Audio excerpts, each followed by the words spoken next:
فرزند زہرا یہ حالات برے ہیں۔ کاشانہ بصیرت ایک ایسا مکمل یوٹیوب چینل جس پر محروم بصارت کے لیے بالخصوص اور تمام افراد کے لیے بالعموم سینکڑوں کی تعداد میں اسلامی کتب دستیاب ہیں۔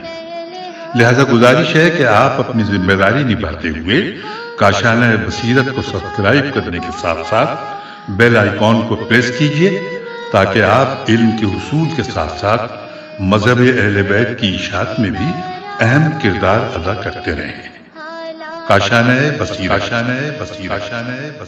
فرزند زہرا یہ حالات برے ہیں۔ بسم اللہ الرحمن الرحیم۔ السلام علیکم۔ یہ کتاب آپ کے لیے کاشانہ بصیرت کی یوٹیوب چینل کی جانب سے ریکارڈ کی جا رہی ہے۔ نام کتاب حیات القلوب، حصہ اول، تالیف علامہ مجلسی علیہ رحمہ۔ اب ہم کتاب کا پارٹ نمبر 52 پڑھیں گے، صفحہ نمبر 602، 20واں باب، حضرت داؤد علیہ السلام کے حالات۔ فصل اول، فضائل و کمالات و معجزات و وجہ تسمیہ و کیفیت حکم و قضاء و عمر و وفات حضرت داؤد علیہ السلام۔ پہلے بیان ہو چکا ہے کہ حضرت داؤد پیغمبروں میں سے تھے اور ختنہ شدہ پیدا ہوئے تھے، اور ان 4 پیغمبروں میں سے تھے جن کو خدا نے شمشیر سے جہاد کرنے کے لیے اختیار فرمایا تھا۔ اور آئندہ بیان ہوگا کہ آپ کا نام اس لیے داؤد ہوا کہ آپ نے اپنے دل کے زخم کا جو ترک اولیٰ کی وجہ سے ہوا تھا مودت الہی کے ذریعے علاج کیا۔ حضرت امام محمد باقر علیہ السلام سے بسند معتبر منقول ہے کہ حق تعالیٰ نے حضرت نوح کے بعد کوئی ایسا پیغمبر نہیں بھیجا جو بادشاہ ہوتا سوائے ذوالقرنین اور داؤد اور سلیمان اور حضرت یوسف علیہ السلام کے۔ حضرت داؤد کی بادشاہی بلاد شام سے بلاد استخر فارس تک تھی۔ حدیث معتبر میں حضرت صادق علیہ السلام سے منقول ہے کہ حضرت داؤد نے روز یکشنبہ کو رحلت فرمائی۔ مرغان ہوا نے آپ پر اپنے پروں سے سایہ کیا۔ حق تعالیٰ فرماتا ہے سورہ انبیاء آیت نمبر 79، پارہ نمبر 17، ہم نے داؤد کے لیے پہاڑوں کو مسخر کیا تاکہ ان کے ساتھ تسبیح کریں اور طائروں کو بھی جو ان کے ساتھ تسبیح کرتے تھے، اور ہم اس قسم کے امور کرنے والے ہیں، یعنی یہ امور ہماری قدرت اور طاقت سے بعید نہیں ہیں۔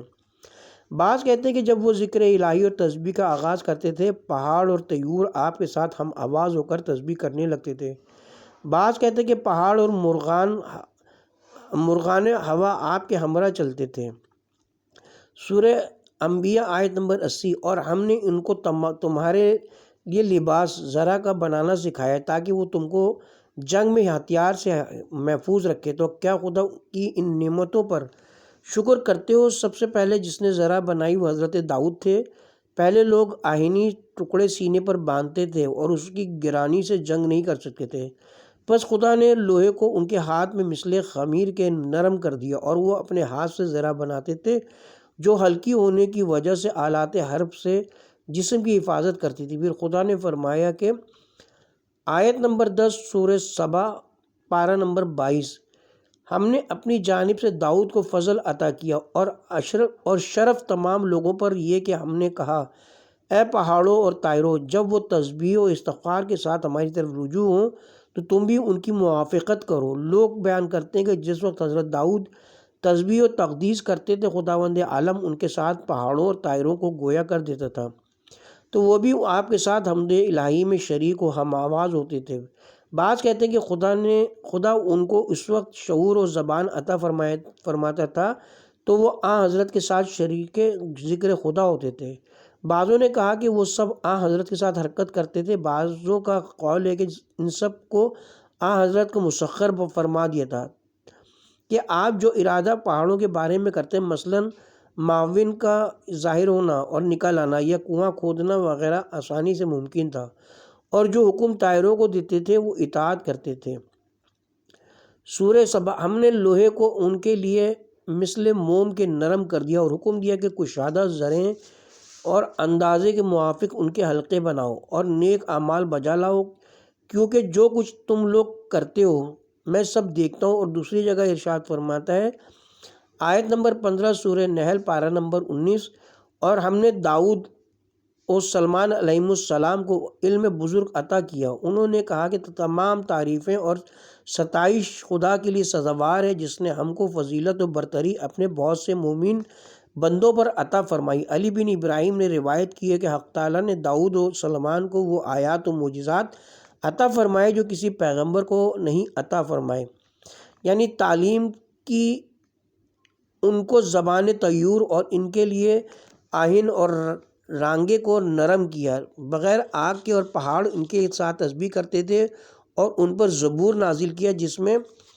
توحید و تمجید الہی اور دعا و مناجات تھی، اور زبور میں پیغمبر خدا صلی اللہ علیہ وسلم اور امیر المومنین حضرت علی علیہ السلام اور ائمہ طاہرین صلوات اللہ علیہم اجمعین کے بارے میں خبریں تھیں، اور ائمہ و مومنین کے رجت کے حالات اور حضرت صاحب الامر علیہ السلام کے ظہور کی خبریں مذکور تھیں، جیسا کہ خداوند عالم قرآن میں فرماتا ہے آیت نمبر 105 سورہ انبیاء پارہ نمبر 17، ہم نے زبور میں پیغمبر آخر الزماں کے ذکر کے بعد لکھا تھا کہ زمین ہمارے نیک بندوں کو میراث میں پہنچے گی، جس سے بہت سی حدیثوں کے موافق ائمہ معصومین علیہ السلام مرادیں۔ پھر علی بن ابراہیم نے روایت کی کہ جب داؤد صحرا میں زبور کی تلاوت فرماتے تھے، پہاڑ اور مرغان ہوا اور وحشیان صحرا ان کے ساتھ تسبیح کرتے تھے، اور لوہا موم کی طرح ان کے ہاتھ میں نرم ہو جاتا تھا، جس سے جو کچھ وہ چاہتے تھے بغیر آگ پر پگھلائے ہوئے آسانی سے بنا لیتے تھے۔ حضرت صادق علیہ السلام سے بسند معتبر منقول ہے کہ جب ان حضرت صادق پر کوئی کام دشوار ہوتا تھا وہ اس کو روز سہ شنبہ کو کرتے، جس روز خدا نے حضرت داؤد کے لیے لوہا نرم فرمایا، اور دوسری معتبر حدیث میں فرمایا کہ خدا نے حضرت داؤد پر وحی نازل فرمائی کہ تم ایک نیک و شائستہ بندے ہوتے اگر اپنے ہاتھ سے محنت کر کے اپنا رزق حاصل کرتے اور بیت المال سے نہ کھاتے۔ حضرت یہ سن کر بہت روئے تو خدا نے لوہے کو وحی کی کہ میرے بندے داؤد کے لیے نرم ہو جا۔ غرض داؤد ایک ذرہ روز تیار کرتے اور 1000 درہم پر فروخت کرتے تھے، یہاں تک کہ 360 زرہیں بنائیں اور 3,60,000 میں فروخت کی، اور بیت المال سے بے نیاز ہو گئے۔ اور حضرت علی علیہ السلام نے اپنے کسی خطبے میں ارشاد فرمایا کہ اگر تم چاہو تو تاسی کرو داؤد صاحب مزامیر کی جو زبور کو خوشحالانی سے تلاوت فرماتے تھے۔ کتاب کا حوالہ ہے، مؤلف فرماتے ہیں کہ شاید زنبیل کا بننا لوہا نرم ہونے سے پہلے کا مشغلہ رہا ہوگا، اور لوگ بیان کرتے ہیں کہ حضرت کی آواز اس قدر دلکش تھی کہ جب محراب عبادت میں زبور کی تلاوت فرماتے تو مرغان ہوا آپ کے سر پر ہجوم کر لیتے، اور وحشیان صحرا آواز سنتے ہی بے تابانہ لوگوں کے درمیان سے حضرت کے پاس آ کر جمع ہو جاتے جن کو ہاتھ سے پکڑ لیا جا سکتا۔ اور بہت سی احادیث معتبرہ میں منقول ہے کہ وہ ایک روزہ رکھتے اور ایک روز افطار فرماتے تھے۔ کتاب کی طرف رجوع کرتے ہیں۔ وہ قاری اہل بہشت ہوں گے، وہ زنبیلیں خرمے کے چھال کی بنتے تھے، اور اپنے اصحاب سے فرماتے کہ تم میں کون ایسا ہے جو اس کو لے جا کر فروخت کرے، وہ اس کی قیمت سے جو کی روٹی خرید کر نوش فرماتے تھے۔ بسند معتبر حضرت صادق علیہ السلام سے منقول ہے کہ ایک روز حضرت داؤد نے فرمایا کہ آج خدا کی ایسی عبادت کروں گا اور زبور کی اس طرح تلاوت کروں گا کہ ایسی کبھی نہ ہوگی۔ پھر اپنے محراب عبادت میں تشریف لے گئے اور بندگی کی جو شرط تھی بجا لائے۔ جب نماز سے فارغ ہوئے ناگاہ ایک مینڈک وہیں ظاہر ہوا اور بحکم خدا بولا کہ اے داؤد، کیا تمہیں یہ عبادت و قرات جو تم نے آج کی ہے پسند آئی؟ حضرت نے فرمایا ہاں۔ مینڈک نے کہا تم کو اس عبادت و قرات پر خوش نہ ہونا چاہیے، میں ہر شب خدا کی 1000 تسبیح کرتا ہوں جن میں ہر ایک سے 3000 تسبیحیں مجھ پر شاخ کی طرح پھیلتی اور پیدا ہوتی ہیں۔ حالانکہ میں پانی کی تہہ میں ہوتا ہوں اور کسی طائر کی آواز ہوا میں سنتا ہوں تو خیال ہوتا ہے کہ وہ بھوکا ہے، اس لیے پانی کی سطح پر ابھر آتا ہوں تاکہ وہ مجھے کھا لے، بغیر اس کے کہ کوئی گناہ مجھ سے ہوا ہو۔ حدیث معتبر میں حضرت امام محمد باقر علیہ السلام سے منقول ہے کہ حضرت داؤد ایک روز محراب عبادت میں تھے، ناگاہ ایک سرخ کیڑا محراب کی جانب حرکت کرتا ہوا ان کے سجدے کی جگہ تک پہنچا۔ حضرت داؤد نے دیکھا تو یہ خیال پیدا ہو کہ خدا نے اس کو کس واسطے پیدا کیا ہے، تو خدا نے آپ کو تنبیہ و تعدیب کے لیے اس کیڑے کو گویا فرمایا۔ اس نے بحکم خدا کہا کہ اے داؤد، تم نے میری آواز سنی یا سخت پتھر پر میرے پیروں کا نشان دیکھا؟ حضرت نے فرمایا نہیں۔ اس نے کہا یقیناً عالموں کا پروردگار میرے پیروں کی چاپ اور سانس کی صدا اور میری آواز سنتا ہے اور میرے قدموں کا اثر سنگ سخت پر دیکھتا ہے، لہذا اپنی آواز کو دھیمی کرو اور اس کی بارگاہ میں اس قدر فریاد نہ کرو۔ دوسری حدیث معتبر میں حضرت صادق علیہ السلام سے منقول ہے کہ حضرت داؤد حج کے لیے آئے اور عرفات میں حاضر ہوئے اور وہاں لوگوں کی کثرت ملاحظہ فرمائی تو پہاڑ کی بلندی پر تشریف لے گئے اور تنہا دعا میں مشغول ہوئے۔ جب مناسک حج سے فارغ ہوئے، جبرائیل ان کے پاس آئے اور کہا کہ تمہارا پروردگار فرماتا ہے کہ تم پہاڑ پر کیوں گئے تھے؟ کیا تم نے سمجھا تھا کہ تمہاری آواز دوسروں کی آوازوں کی وجہ سے مجھ سے پوشیدہ رہ جاتی؟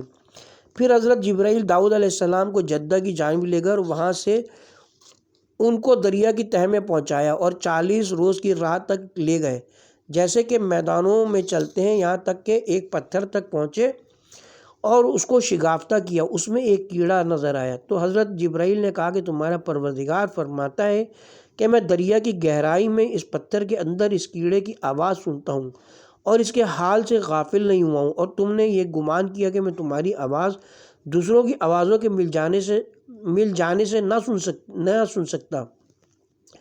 کتاب کا حوالہ ہے، مولف فرماتے ہیں کہ یہ ظاہر ہے کہ حضرت داؤد علیہ السلام پر یہ امر پوشیدہ نہ تھا کہ علم الہی تمام چیزوں پر محیط ہے، لیکن چاہا کہ دعا میں لوگوں سے ممتاز رہیں۔ چونکہ یہ فعل ایسے گمان کا مظہر تھا، اس لیے حق تعالیٰ نے آپ کو تنبیہ فرمائی کہ جب کوئی امر مجھ سے پوشیدہ نہیں تو دوسروں کے ساتھ دعا میں شریک رہنا بہتر ہے، اس لیے کہ ان سے کنارہ کیا جائے، یا شاید حضرت کے فعل سے دوسروں کو یہ توہم ہوا ہو اور خدا نے حضرت کی تنبیہ اور دوسروں کی تعلیم کے لیے امر حضرت پر ظاہر فرمایا ہو کہ ان لوگوں پر ظاہر کریں تاکہ یہ توہم ان کا زائل ہو، واللہ عالم۔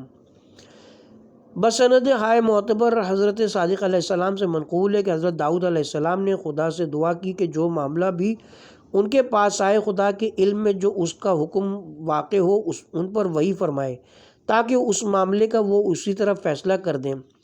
خداوند عالم نے فرمایا کہ اے داؤد، لوگ اس کا تحمل نہ کر سکیں گے لیکن میں تمہاری خواہش پوری کروں گا۔ اس کے بعد ایک شخص ان کی حضرت کے پاس آیا اور فریاد کی اور ایک شخص کے بارے میں بیان کیا کہ اس نے مجھ پر ظلم کیا ہے۔ خدا نے حکم دیا کہ مدعی علیہ جو لوگ ہیں ان کو حکم دے دو کہ اس شخص کی گردن مار دیں اور اس کا مال بھی انہی لوگوں کو دلوا دو۔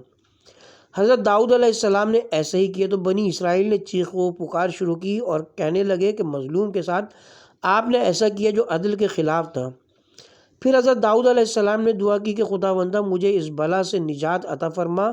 وہی نازل ہوئی کہ اے داؤد، تم نے حکم میں واقع کی مجھ سے خواہش کی تھی، تو حکم واقع یہی تھا، کیونکہ جو شخص دعویٰ لے کر آیا تھا وہ خود مدعا علیہ کے باپ کا قاتل تھا اور اس نے اس کا مال غصب کر لیا تھا۔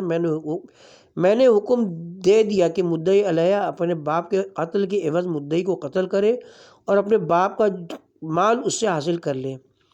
اس کا باپ فلاں باغ میں فلاں درخت کے نیچے مدفون ہے، اس جگہ جاؤ اور اس کا نام لے کر آواز دو، وہ جواب دے گا۔ اس سے دریافت کرو کہ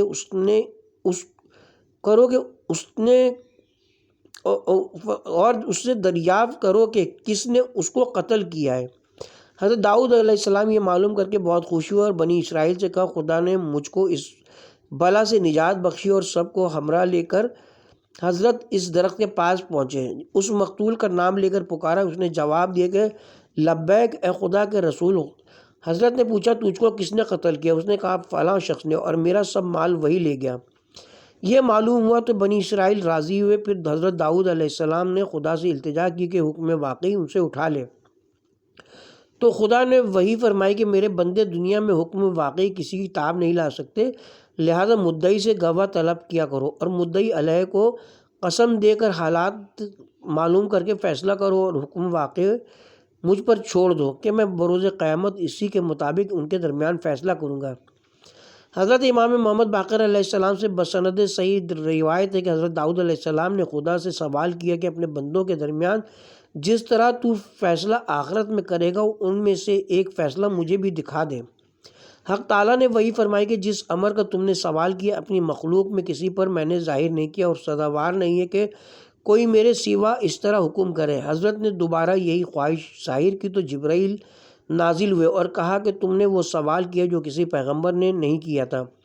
خدا نے تمہاری دعا قبول فرمائی۔ کل جو پہلا مقدمہ تمہارے سامنے آئے گا اس میں حکم آخرت خداوند عالم تم پر ظاہر فرمائے گا۔ اور دوسرے روز جب حضرت نے اجلاس فرمایا ایک بوڑھا شخص ایک جوان سے دست و گریباں داخل ہوا۔ اس جوان کے ہاتھ میں انگور کا ایک خوشہ تھا۔ مرد پیر نے کہا کہ یا حضرت یہ شخص میری اجازت کے بغیر میرے باغ میں داخل ہوا، یہ میرے انگور کے درختوں کو خراب کیا، انگور بھی کھائے۔ حضرت نے اس جوان سے پوچھا، اس نے کہا بے شک میں نے ایسا ہی کیا ہے۔ خدا نے حضرت پر وہی فرمائی کہ اگر ان کے درمیان آخرت کے مطابق حکم کروں گا تو تم اس کے متحمل نہ ہو سکو گے اور نہ بنی اسرائیل قبول کریں گے۔ اے داؤد، وہ باغ اسی جوان کے باپ کا اس شخص نے اس کے باغ میں جا کر اس کو قتل کیا اور اس کا 40,000 درہم غصب کیا اور باغ کے کنارے دفن کر دیا تھا۔ لہٰذا اس جوان کے ہاتھ میں تلوار دے کر حکم دے کو اس بوڑھے شخص کو قتل کر کے اپنے باپ کا قصاص لے اور باغ اسی جوان کو دے دو اور کہہ دو کہ باغ کے فلاں مقام پر کھود کر اپنا مال نکال لے۔ داؤد کو اندیشہ ہوا مگر خدا کے ارشاد کے مطابق حکم جاری فرمایا۔ دوسری روایت میں کہ دو شخصوں کے درمیان ایک گائے کے بارے میں جھگڑا ہوا اور وہ دونوں نے گائے کو اپنی ملک ثابت کرنے کے لیے گواہ پیش کی ہے۔ حضرت داؤد علیہ السلام نے محراب عبادت میں جا کر مناجات کی کہ پروردگارہ میں ان دونوں کے درمیان فیصلہ کرنے سے عاجز ہوں، تو حکم کر۔ خدا نے وہی فرمائی کہ جس شخص کے ہاتھ میں گائے کی ڈور ہے اس سے لے کر گائے کو دوسرے شخص سے سپرد کر دو اور اس کی گردن مار دو۔ حضرت نے ایسے ہی کیا تو بنی اسرائیل نے شور مچائی، یہ کیسا فیصلہ؟ حضرت داؤد پھر محراب عبادت میں آئے اور دعا کی کہ خدایا بنی اسرائیل اس حکم پر راضی نہیں ہے۔ خدا نے وہی فرمائی کہ اس شخص نے جس کے ہاتھ میں گائے تھی دوسرے شخص کے باپ کو قتل کیا تھا اور گائے اس سے لے لی تھی، لہٰذا آئندہ جب ایسا معاملہ تمہارے پاس آئے تو شرع کے حکم ظاہری پر عمل کرو اور مجھ سے سوال مت کرنا کہ ان کے درمیان فیصلہ کروں، میرا فیصلہ روز قیامت پر چھوڑ دو۔ حدیث معتبر میں حضرت صادق علیہ السلام سے منقول ہے کہ حضرت داؤد علیہ السلام کے زمانے میں آسمان سے ایک زنجیر لٹکی رہتی جس کے ذریعے سے لوگ اپنا فیصلہ کرتے تھے، یعنی جو سچا ہوتا اس کا ہاتھ زنجیر تک پہنچ جاتا تھا اور جو جھوٹا ہوتا اس کا ہاتھ نہ پہنچتا۔ چنانچہ ایک شخص نے ایک شخص کو ایک موتی سپرد کیا، طلب کرنے پہ اس نے انکار کیا اور اپنی لاٹھی کے ذریعے چھپا دیا۔ مالک گوہر نے اس سے کہا کہ زنجیر کے پاس چلو تاکہ حق و باطل کا اظہار ہو۔ وہ شخص راضی ہو گیا اور زنجیر کے پاس دونوں پہنچے۔ پہلے اصل مالک نے زنجیر پکڑنا چاہا تو زنجیر اس کے ہاتھ میں آ گئی اور گویا یہ ثابت ہوا کہ اس نے موتی اس شخص کو دیا اور اپنے اس دعوے میں سچا ہے۔ پھر دوسرے کی باری آئی تو اس نے اپنا عصا جس میں موتی چھپا رکھا تھا صاحب مال کو دے کر کہا کہ اس کو لے لو تو میں زنجیر پکڑوں۔ اس ہیلے سے زنجیر اس کے ہاتھ میں بھی آ گئی لیکن موتی عصا کے اندر تھی اور عصا اس نے موتی کے اصل مالک کو اس وقت دے دیا تھا۔ غرض ایسی مکاری جب کی گئی تو خدا نے زنجیر آسمان پر اٹھا لی اور حضرت داؤد کو حکم دیا کہ گواہ اور قسم کے ذریعے لوگوں کے درمیان فیصلہ کریں۔ بہت سی معتبر حدیثوں میں منقول ہے کہ حضرت قائم علیہ محمد علیہ السلام جب ظاہر ہوں گے تو حضرت داؤد کے فیصلے کے مطابق خود اپنے علم سے فیصلہ کریں گے، حکم واقع کے طور پر اور گواہ وغیرہ طلب نہ کریں گے۔ بسند معتبر حضرت امام محمد باقر علیہ السلام سے منقول ہے کہ ایک روز جناب امیر علیہ السلام مسجد میں داخل ہوئے، ناگاہ ایک جوان آپ کی خدمت میں روتا ہوا آیا، اس کے گرد لوگوں کا ایک ہجوم تھا جو اس کو تسلی و تشفیع دے رہا تھا۔ حضرت نے اس سے پوچھا کہ کیوں روتا ہے؟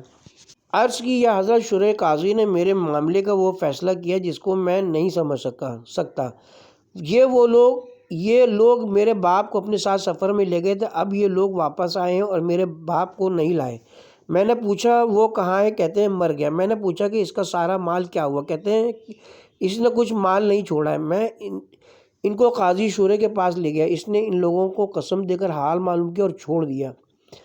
حال حالانکہ یہ امیر المومنین میں جانتا ہوں کہ میرا باپ اپنے ہمراہ بہت مال لے گیا تھا۔ جب حضرت علی علیہ السلام امیر المومنین علیہ السلام نے فرمایا واپس چلو، قاضی شورے کے پاس تشریف لائے اور پوچھا ان کے درمیان تو نے کس طرح فیصلہ کیا؟ اس نے عرض کی کہ اس جوان نے دعویٰ کیا میرا باپ ان لوگوں کے ساتھ سفر کو گیا تھا، واپس نہیں آیا اور نہ اس کا کچھ مال یہ لوگ لائے، اور کہتے کہ اس نے کچھ مال نہیں چھوڑا۔ میں نے جو ان سے پوچھا کہ تیرا کوئی گواہ ہے تو اس نے کہا نہیں، تو میں نے ان لوگوں کو قسم دے کر معلوم کیا۔ حضرت امیر المومنین علیہ السلام نے فرمایا افسوس، اس معاملے میں اس طرح حکم و فیصلہ تو کرتا ہے، خدا کی قسم اس قضیے کا اس طرح فیصلہ کروں گا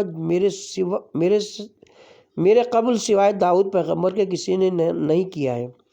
پھر قمبر سے فرمایا کہ لشکر کے پہلوانوں کو بلاؤ۔ وہ حاضر ہوئے تو ان میں سے ہر ایک کو اس جماعت کے ایک ایک شخص پر موکل فرمایا۔ پھر ان لوگوں سے پوچھا کہ کیا کہتے ہو؟ شاید تم یہ گمان کرتے ہو کہ جو کچھ تم نے اس کے باپ کے ساتھ کیا ہے میں نہیں جانتا، اگر اتنا بھی نہ سمجھ سکا تو پھر نادان و ناسمجھ ہی ٹھہرا۔ پھر حکم دیا کہ ان کو الگ الگ کر کے مسجد کے ایک ایک ستون کے پیچھے کھڑا کرو اور ان کے سروں کو ان کے کپڑوں سے چھپا دیے تاکہ وہ ایک دوسرے کو دیکھ نہ سکیں۔ پھر اپنے کاتب پیشکار عبداللہ بن رافع کو طلب کیا، وہ قلم و کاغذ لے کر حاضر ہوا اور حضرت خود تخت عدالت میں متمکن ہوئے۔ لوگ حضرت کے گرد جمع تھے۔ ان سے فرمایا جب میں اللہ اکبر کہوں ان میں سے ایک کو حاضر کرو۔ چنانچہ ان میں سے ایک شخص کو طلب فرمایا کہ اپنے سامنے بیٹھایا اور اس کے سر و چہرے سے پردہ ہٹایا، اور عبداللہ بن رافع کو حکم دیا کہ جو کچھ میں کہتا ہوں لکھتے جاؤ اور اسے سوال کرنا شروع کرو۔ اور اسے سوال شروع کیا کہ کس روز اپنے اپنے گھروں سے تم لوگ روانہ ہوئے اور اس کا باپ تمہارے ساتھ تھا؟ اس نے کہا فلاں روز۔ فرمایا کون مہینہ تھا؟ اس نے مہینے کا نام لیا۔ پوچھا کس منزل پر پہنچے؟ کہاں فلاں منزل پر۔ پوچھا کس کے مکان میں قیام کیا؟ کہاں فلاں کے۔ پوچھا وہ کس مرض میں مبتلا ہوا تھا؟ کہا فلاں مرض میں۔ پوچھا وہ کتنے دن بیمار رہا؟ کہا اتنے دنوں۔ اسی طرح اور تمام سوالات کیے کہ کس روز اس نے انتقال کیا، کس نے اس کو غسل دیا، کس نے کفن پہنایا اور کفن اس کا کیسا تھا، کس نے نماز میت پڑھی، کون اس کو قبر میں لے گیا۔ پھر حضرت نے اللہ اکبر فرمایا، تمام حاضرین نے تکبیر کہی۔ اس شخص کے ساتھیوں نے یقین کر لیا کہ اس نے اپنے تمام ساتھیوں کے متعلق اقرار کر لیا کہ اس کے باپ کو قتل کیا ہے، اسی لیے تمام حاضرین صدائے تکبیر بلند کر رہے ہیں۔ پھر حضرت کے حکم سے اس کے سر اور منہ کو چھپا کر اس کی جگہ پر پہنچا دیا اور دوسرے شخص کو بلایا اور اپنے سامنے بیٹھایا اور فرمایا کہ تو سمجھتا تھا کہ میں نہیں جانتا ہوں کہ تم لوگوں نے کیا کیا ہے؟ اس نے کہا یا امیر المومنین میں بھی ان میں سے تھا، مگر اس کے قتل پر راضی نہ تھا اور اقرار جرم کر لیا۔ اسی طرح ایک ایک کر کے سب کو طلب کیا، سب نے اقرار جرم کیا۔ آخر میں پھر اسی شخص کو بلایا جسے سب سے پہلے طلب کیا تھا، اور اس نے بھی اقرار کیا کہ ہم سب نے اس شخص کے باپ کو قتل کیا اور اس کا مال لیا ہے۔ غرض حضرت نے ان سب پر اس جوان کا مال اور خون ثابت کر دیا۔ شورائے قاضی نے عرض کی یا مولا حضرت داؤد نے کس طرح فیصلہ کیا تھا وہ بھی ارشاد فرمائیے۔ حضرت نے فرمایا کہ ایک روز حضرت کا گزر ہوا، کچھ لڑکوں کی طرف سے جو کھیل رہے تھے اور ایک لڑکے کو مات الدین کہہ کر پکارتے تھے، یعنی دین مر گیا۔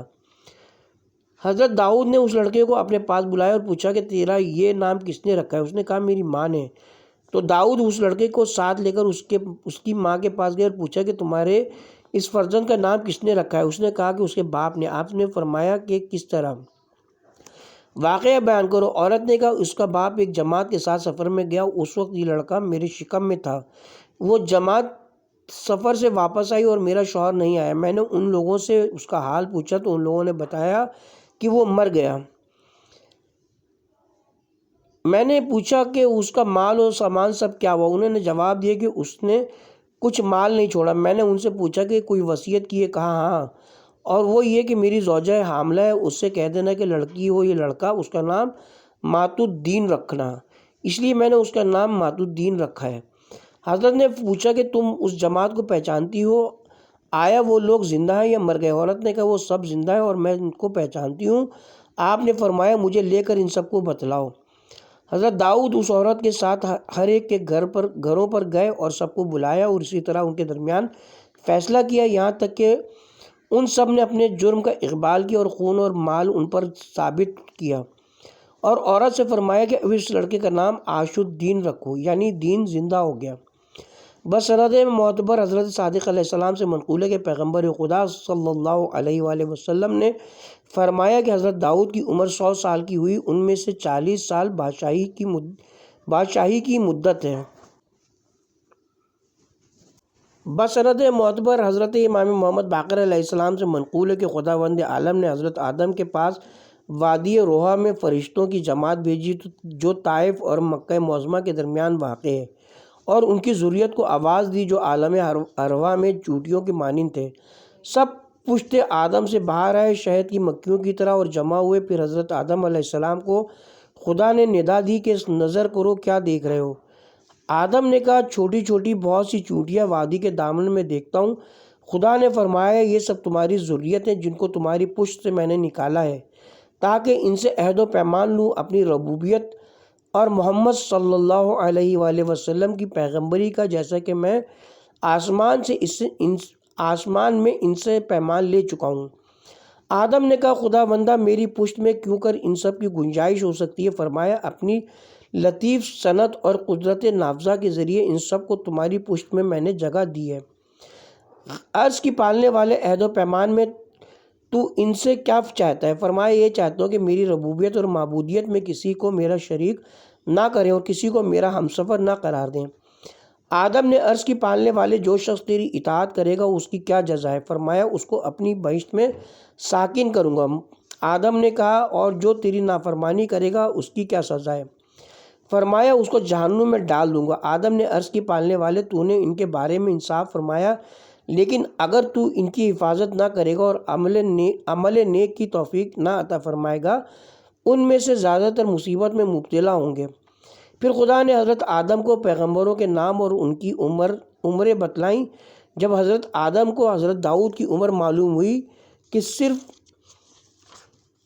40 سال ہے تو عرض کی پروردگارہ میرے اس فرزند کی عمر کس قدر کم ہے اور میری عمر کس قدر زیادہ ہے، اگر میں اپنی عمر سے 30 سال اس کو دے دوں تو کیا تو منظور فرمائے گا؟ فرمایا ہاں۔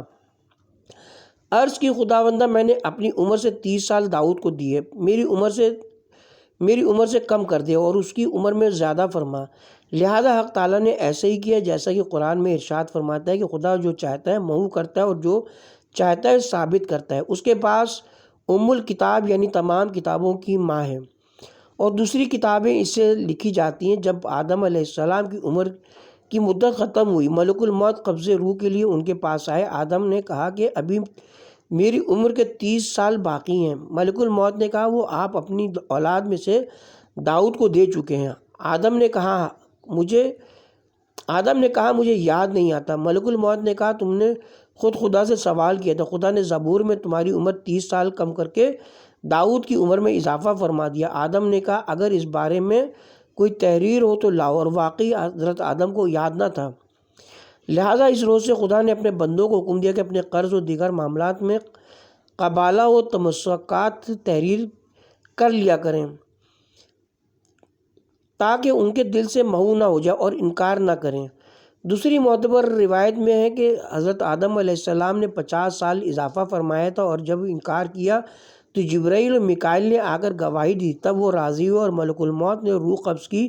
دوسری روایت میں کہ داؤد کی عمر 40 سال تھی اور حضرت آدم نے 60 سال اضافہ فرمایا تھا، اور حدیثیں اس بارے میں حضرت آدم کے حالات میں ذکر کی جا چکی ہیں، اور ان چند اعتراضات کا جواب بھی اسی جگہ مذکور ہے جو اس بارے میں ہو سکتے ہیں۔ علی بن ابراہیم نے کہا ہے کہ حضرت موسیٰ اور حضرت داؤد علیہ السلام میں 500 سال کا فاصلہ تھا، اور حضرت داؤد اور جناب عیسیٰ کے درمیان 1100 سال کا فاصلہ تھا۔ 20واں باب حضرت داؤد علیہ السلام کے حالات کا سلسلہ بھی جاری ہے۔ یہاں پر فصل اول کا اختتام ہوتا ہے، اور ہم ساتھ ہی اپنے کتاب کے پارٹ نمبر 52 کا بھی اختتام کرتے ہیں۔